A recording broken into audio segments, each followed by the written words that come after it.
പത്തനംതിട്ട ജില്ലയിൽ കഴിഞ്ഞ ദശകത്തിൽ വിസ്മയിപ്പിക്കുന്ന വികസന പ്രവർത്തനങ്ങളാണ് നടന്നത്. കോന്നിയിലെ അടവി കുട്ടവഞ്ചി സവാരി ടൂറിസ്റ്റുകളുടെ പ്രിയപ്പെട്ട കേന്ദ്രമായി മാറി.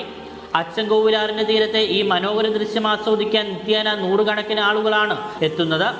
ഏകദേശം 2 കോടി രൂപ ചെലവഴിച്ച് നടപ്പിലാക്കിയ എക്കോ ടൂറിസം പദ്ധതികൾ വനം വകുപ്പിന് വലിയ വരുമാനമാണ് നൽകുന്നത്. ജില്ലയുടെ അഭിമാനമായ ആറന്മുള കണ്ണാടി ഇന്ന് ആഗോളതലത്തിൽ സഞ്ചാരികളെ ആകർഷിക്കുന്ന പ്രധാന ഘടകമാണ്. ആറന്മുള പൈതൃക ഗ്രാമമായി പ്രഖ്യാപിച്ചതോടെ വിദേശ സഞ്ചാരികളുടെ ഒഴുക്ക് വർദ്ധിച്ചു. പമ്പാ നദിയുടെ തീരത്തുള്ള ഈ പ്രത്യേക കേന്ദ്രത്തിൽ അടിസ്ഥാന സൗകര്യങ്ങൾ വർദ്ധിപ്പിക്കുന്നതിനായി സർക്കാർ പ്രത്യേക പദ്ധതികൾ നടപ്പിലാക്കി.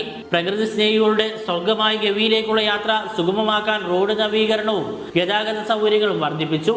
ഇതിനു പുറമെ സമുദ്രനിരപ്പിൽ നിന്നും ഏറെ ഉയർത്തി സ്ഥിതി ചെയ്യുന്ന ഗവിയിലെ താമസം വനം വികസന കോർപ്പറേഷന്റെ കീഴിൽ കൂടുതൽ കാര്യക്ഷമമാക്കി. പെരുന്തേനരുവി വെള്ളച്ചാട്ടത്തിലെ ടൂറിസ്റ്റ് ഹബ്ബ്, തണ്ണിത്തോട്, മൂഴിയാർ വിനോദസഞ്ചാര പാത എന്നിവ ജില്ലയുടെ മലയോര വികസനത്തിന് കരുത്തേകി. പിലിഗ്രിം സെന്റർ എന്നുള്ള രീതിയിൽ നമുക്ക് വേണമെങ്കിൽ പത്തനംതിട്ട ആ ഒരു രീതിയിൽ നമുക്ക് കാണാവുന്നതാണ്. ആ ഒരു സ്പിരിച്വൽ ആൻഡ് കൾച്ചറൽ ടൂറിസം എന്നുള്ള രീതിയിൽ കാണാം. പിന്നെ രണ്ടാമതായിട്ട് ആണ് ഈ പറഞ്ഞ എക്കോ ടൂറിസം. ഇപ്പോൾ കോന്നിയിലായാലും ഇപ്പം അടവിയിലായാലും ഗവിയിലായാലും നമുക്കൊരു വലിയ പൊട്ടൻഷ്യൽ അവിടെ ഉണ്ട്.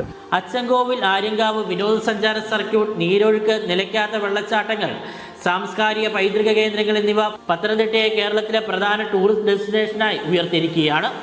മീഡിയ 1 പത്തനംതിട്ട.